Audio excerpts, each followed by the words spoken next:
Ads दिवस को लेकर से लोगों को जागरूक किया। आज विश्व एड्स दिवस है। इस दिवस को मनाने का मुख्य उद्देश्य यही है कि लोगों में ज़्यादा से ज़्यादा जानकारी फैलाएं।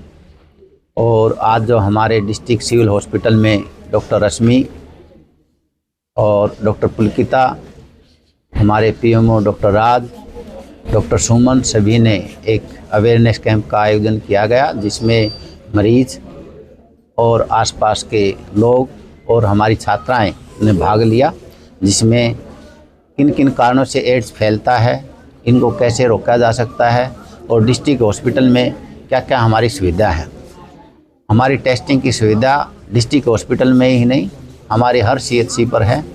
आईसीटीसी सेंटर के अनुसार 19 जगह पर हमारी आईसीटीसी सेंटर हैं और हमने लगभग 1 जनवरी से लेकर अभी तक कम से कम 80,000 टेस्टिंग करी है। और 80,000 टेस्टिंग के दौरान हमें जो टेस्टिंग पॉजिटिव पाई है, जनरल पॉपुलेशन 106 है और हमारे जो महिलाएं, गर्भवती महिलाएं हैं, उनमें 20 पॉजिटिव पाई गई हैं। तो टोटल हमारी 126 अभी तक पॉजिटिव पाई हैं। पिछले साल जो हमारे टेस्टिंग करी थी वो 1 लाख के आसपास थी और 179 के लगभग पॉजिटिव आए थे।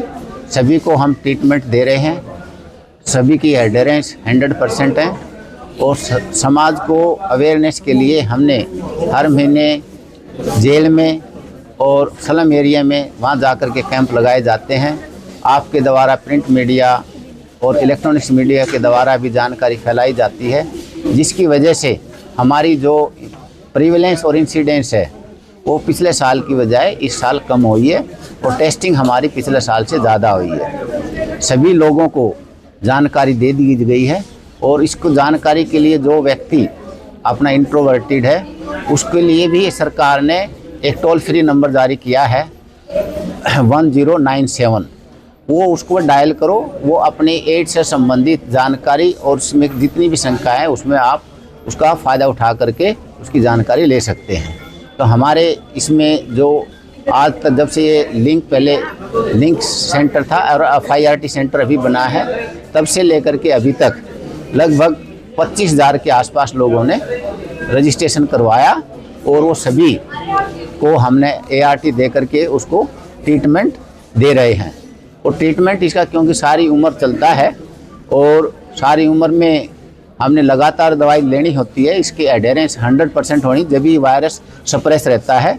अदरवाइज 1 या 2 गोली भी ख़त्म नहीं लेता तो उसका जितना सप्रेशन हुआ है वो नाकाम हो जाता है। तो आपके माध्यम से मैं यही बताना चाहूँगा कि जितने भी जो पेशेंट हैं वो पूरी दवाई लें, 1 डोज भी मिस ना करें।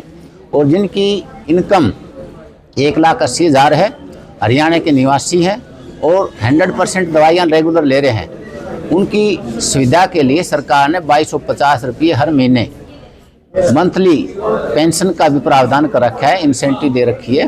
वो भी हम लगातार मरीजों को दे रहे हैं। तो आप के माध्यम से मैं बताना चाहूँगा कि एड्स का बचाव ही एक सशक्त हथियार है कि जानकारी हम फैलाएं और इस हथियार के द्वारा ही हम एड्स से काबू पा सकते हैं। दूसरा कारण क्या है? Blood transfusion. लेकिन ब्लड ट्रांसफ्यूजन से कितने % होता है? 0.3%। 1000 में 3 लोग। इसमें स्वास्थ्य विभाग काबू कर सकता है। कैसे करता है? जब भी ब्लड की जरूरत हो तो blood bank, licence blood bank से ही ब्लड लेना है। क्यों?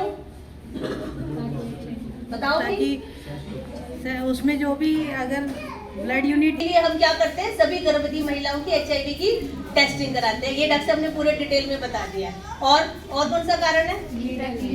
इन्फेक्टेड सिरिंजेस और निडल। इसीलिए तुम सबको ध्यान रखना है कि जब भी अगर निडल स्टिक इंजरी हो तो क्या करना है? सारी ANM हो ना, और जब भी ऐसे प्रोग्राम ना ANM को सारी स्टाफ नर्स को बुलाया करो। क्या करते हो? अगर तुम्हें प्रिक लग जाए तो क्या करोगे? एक बच्चा बताओ, जो अगर तुम्हें प्रिक लग गया तो क्या करोगे? 100 रुपये इनाम मिलेगा। आपको जानकारी दे दी जा चुकी है, लेकिन ये बहुत ही विशेष अवेयरनेस प्रोग्राम है, तो एक दो बात तो मैं भी कहूँगा। हमारा स्वास्थ्य विभाग के जितने भी कर्मचारी हैं, जो स्वीपर हो, क्लास 4 हो, स्टाफ नर्स हो, स्टूडेंट हो, अधिकारी हो, खास करके जो बीमारियां थ्रू आउट लाइफ होती हैं, कैंसर है, HIV है, इन सभी की अच्छी तरह जानकारी होना।